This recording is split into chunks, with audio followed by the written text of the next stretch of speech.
Wellington Dukes TV is brought to you by the Sandbanks Bar and Grill. Dukes fans, stop by the Sandbanks Bar and Grill on any home game night wearing your Dukes gear to receive 10% off your meal. The Sandbanks Bar and Grill, 153 Main Street, Wellington, Ontario. It's always better by the water.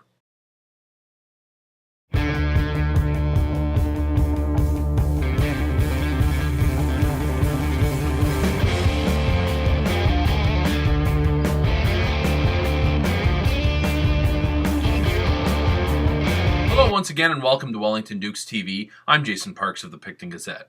A reminder that Wellington Dukes TV is brought to you by, as always, the Sandbanks Bar and Grill, 153 Main Street, Wellington. Before the game or afterwards, it's a great place to toast the Dukes. After almost 3 weeks off for the Christmas break, there is once again Junior A hockey being played inside S-Rock Arena. Wellington took on Aurora in a home contest last Friday and then hit the road to play the Junior Canadians in Toronto. Let's see the highlights. The Aurora Tigers and the Wellington Dukes hooking up on Friday evening, and this game took on a playoff-style tempo with lots of good goaltending and tight defensive play. Wellington gets on the board first when Luke Brown will redirect this Chad Thibodeau feed at the 5:43 mark of the first period to get the home side ahead early.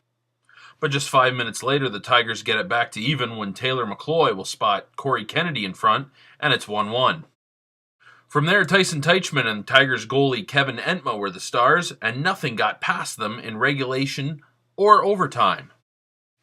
In the shootout, Wellington would break the ice in round 2 as Mr. Dependable Eric De Laurentiis puts the Tigers on the brink.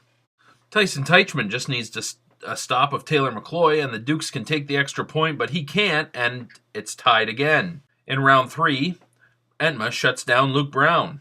At the other end, Michael Laidley will score to give the Tigers the edge. Parker Wood is the last hope for Wellington, and he fires it wide, and the Tigers take it in a shootout 2-1.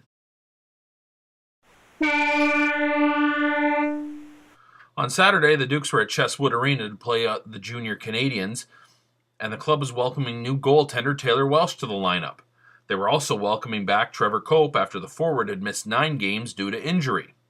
It doesn't take Cope long to make his presence known as Eric De Laurentiis feeds him 15 seconds in, and the Dukes are staked to an early 1-0 lead.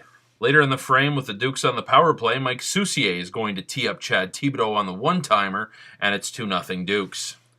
Early in the second, Eric De Laurentiis will pick up a loose puck off the boards, weave to the Toronto net, and he beats Daniel Lopapa, and it's 3-0 Wellington.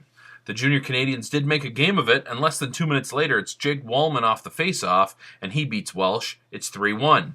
Later in the frame, Connor Prudhomme flips the puck at the Wellington net. It deflects off someone in front, and it's 3-2 with just under half the game to play. But Welsh was solid in his Dukes debut. The former Orangeville Flyer made 30 saves, and the game ended 3-2 Wellington.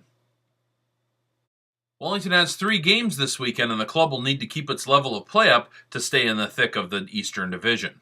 On Friday, former Dukes Cam Nickel and Nick Cork are back in town as the Newmarket Hurricanes come for a visit. On Sunday night, the Oakville Blades visit the S-Rock Arena. Wellington wraps up the weekend with a huge Eastern Division battle with the Cougars in Cobourg on Monday evening. Be sure to check back next week for all the highlights. For Wellington Dukes TV, I'm Jason Parks.